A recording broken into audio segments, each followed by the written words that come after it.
इस वक्त हमारे समक्ष है डॉक्टर मौसम फिरके, जो कि आप एक मानसिक रोग विशेषज्ञ हो। सर, हमारे चैनल में आपका बहुत बहुत स्वागत है। नमस्ते। से ये जानना चाहेंगे कि 24 मई को वर्ल्ड सिजोफ्रेनिया डे जो सेलिब्रेट किया जाता है, उसका क्या मकसद है, किस तरह की ये मानसिक बीमारी होती है और किस तरह से अजीब अजीब हरकतें करता है पेशेंट, उस बारे में आप बताइए। वर्ल्ड स्किज़ोफ्रेनिया डे सेलिब्रेट करने का मकसद ये है ताकि लोगों तक इसकी जानकारी पहुंचे, अवेयरनेस, जन जागृति हो।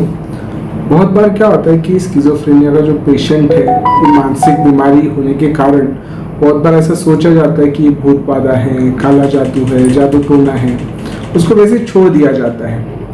हम ये वर्ल्ड स्किज़ोफ्रेनिया डे के तौर पर लोगों तक ये बीमारी क्या है, क्यों होती है, इसका इलाज संभव है क्या, अगर संभव है तो वो इलाज क्या है, ये सब जन जागृति होने के लिए ये वर्ल्ड स्किज़ोफ्रेनिया डे मनाया जाता है।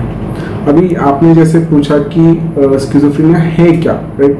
तो इसमें क्या होता है, मुख्य तौर से ये जो पेशेंट होते हैं ये अपनी देखभाल करना कम कर देते हैं। मतलब वो समय पे नहाएंगे नहीं, और अपनी देखभाल नहीं करेंगे, कपड़े नहीं बदली करेंगे, बाद में इनमें बहुत ज़्यादा भ्रम होते हैं। भ्रम मतलब जैसे मैं आपसे बात कर रहा हूँ, मैं आपको दिख रहा हूँ, बट उन्हें ऐसे आवाज़ आती है जिसका सोर्स उन्हें दिखता नहीं, कहाँ से आवाज़ आ रही दिख नहीं रही है, और ये आवाज़ किसी और को आती है नहीं आती है, और डरावनी रहती है। जैसे कि अभी ये कर रहा है, इसको पकड़ेंगे, मारेंगे, इसको ऐसा करेंगे, इस प्रकार से उन्हें भास होता है।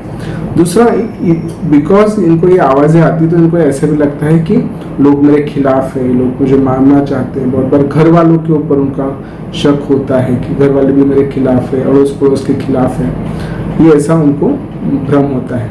तीसरा, उन्हें ऐसा लगता है कि मेरे घर में कैमरे लगे हैं या पंखे में कुछ माइक्रोफोन है, इसमें से जानकारी वहाँ तक पहुँच रही है और वो ये जानकारी स्टोर करेंगे और उसके बेसिस पे मुझे कुछ कर देंगे।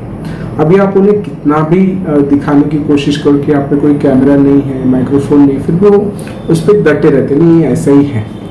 अभी इतना मन में डर बैठने की वजह से क्या होता है कि वो अपना डेली रूटीन जो है, काम वगैरह कर नहीं पाते हैं और सोशल लाइफ पूरी डिस्टर्ब हो जाती है, अकेले पड़ जाते हैं, और इस प्रकार का ये बीमारी होता है जो कि मानसिक है और बहुत ही लंबा चलने वाला बीमारी है। सर, इसके मुख्यतः क्या कॉजेज क्या होते हैं, क्या लक्षण दिखाई देते पेशेंट को, उस बारे में बताइए। जैसे मैंने अभी आपको लक्षण बताया, जैसे भ्रम होना, उनको भास होना, उनकी नींद खराब होना, वो बहुत ही ज़्यादा वायलेंट हो जाते हैं, अपनी डेली रूटीन जो है, काम लाइफ, वो नहीं जी पाते हैं। कारण ऐसा कोई उसका स्पेसिफिक कारण नहीं है कि इस वजह से स्किज़ोफ्रेनिया हुआ, बट स्टडीज ये बताती कि स्किज़ोफ्रेनिया के पेशेंट में उनके ब्रेन में, मस्तिष्क में डोपामिन बढ़ जाता है, उस वजह से ये सब होता है। और बिकॉज ये डोपामिन बढ़ने की वजह से, तो इसीलिए उसका इलाज भी दवाइयाँ हैं जो डोपामिन को ब्लॉक करती है, डोपामिन को कम करती है, जिससे फिर वो उनमें लक्षण धीरे धीरे कम होते हैं। बहुत बार क्या होता है कि पेशेंट को जब इलाज किया जाता है तो बहुत जल्दी इसमें फ़र्क नहीं पड़ता है। कम से कम 2-3 हफ्ता दवाई देने के बाद धीरे धीरे वो कम होता है। 2-3 हफ्तों बाद शुरुआत में वो सोने लगेगा, धीरे धीरे फिर उसके भ्रम कम होंगे, उसको जो वहम होता है वो कम होगा 2-3 हफ्तों में। बहुत बार ऐसा भी देखा जाता है, पेशेंट को रिलीफ मिल गया, दवाई बंद कर देते हैं, ठीक हो गया, फिर से वो बीमारियाँ वापस आती हैं। ये बीमारी में, बिकॉज ये बहुत ही पुरानी क्रोनिक बीमारी है, इसमें इलाज भी बहुत लंबा चलता है। कम से कम 1-2 साल से लेके जिंदगी भर भी इसकी दवाई लेनी पड़ सकती है। सर, हालांकि आमतौर पर यह भी देखा गया है कि जो दुर्गम इलाके होते हैं, ग्रामीण इलाके होते हैं, वहाँ पे एक मिथ्स होता है लोगों के बीच में, वो ऐसा अपना गांव के जो हकीम जो है उनके चक्कर में चले जाते हैं, वहाँ इलाज कराते हैं, और कुछ रहते कुछ आयुर्वेदिक भी कराते हैं, जैसे मर्क्यूरी स्टेरॉइड भी उनको मिलता है, तो उनको लगता है कि ब्रेन सही हो जाएगा, नॉर्मल लाइफ जी पाएगा। तो ये क्या है, एक प्रकार से भ्रम ही है ना सर? ये सब गलत फहमियाँ हैं। ये बीमारी है, जैसे डायबिटीज़ में इंसुलिन कम हो जाता है, वैसे ही इस बीमारी में डोपामिन मस्तिष्क में बढ़ जाता है। सो बिकॉज ये बीमारी है तो उसका इलाज है। जादू टोना या काला जादू या कान में कुछ हवा घुस गई या किसी ने कुछ कर दिया, उस वजह से ऐसा हो रहा है, ऐसा नहीं होता है। उसमें आप कितना भी कुछ कर लो, वो बीमारी तब तक चालू रहेगी जब तक उसका इलाज नहीं होता, जब तक उसको गोली इलाज नहीं मिलता है तब तक वो वैसे ही रहेगा। सपोज सर ऐसे पेशेंट अपने क्लिनिक में आते हैं जो इससे सिजोफ्रेनिया से ग्रस्त है, ऐसे पेशेंट जब आते हैं तो किस तरह से state of the art treatment अपने यहाँ अवेलेबल है, किस तरह से थेरेपी और मॉडलिटीज से गुजरना पड़ता है, तो उस बारे में बताइए। देखिए, ये बीमारी का इलाज ऐसा बहुत कॉम्प्लिकेटेड नहीं है। इसमें दवाइयाँ दी जाती हैं। शुरुआत में ऐसी भी दवाई दी जाती है जिससे पेशेंट को नींद आए, ताकि वो सोए थोड़ा, ताकि उसका दिमाग शांत हो।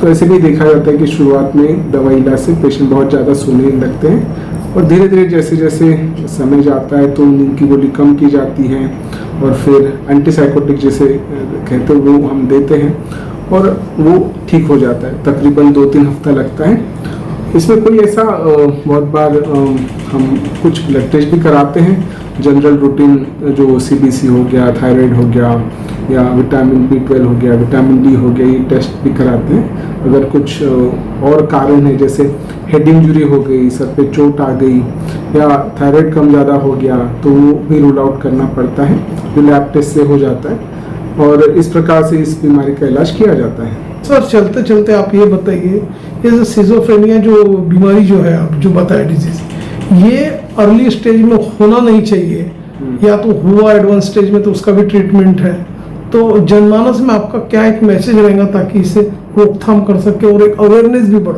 पाए इस बीमारी के प्रति? देखिए, ऐसा कुछ है नहीं जिससे इसको प्रिवेंट किया जा सके। मतलब आप ऐसा करो तो स्किज़ोफ्रेनिया नहीं होगा, ऐसा कुछ नहीं है। स्किज़ोफ्रेनिया होना है तो होगा, बस इतना है कि अगर आपकी नींद अच्छी है, आप तनाव मुक्त है, आपका खान पान अच्छा है, आपको नशा करने की आदत नहीं है, आप समय पे सोते हो, समय पे उठते हो, काम बराबर करते हो, सोशल हो, तो फिर इससे फ़ायदा होता है।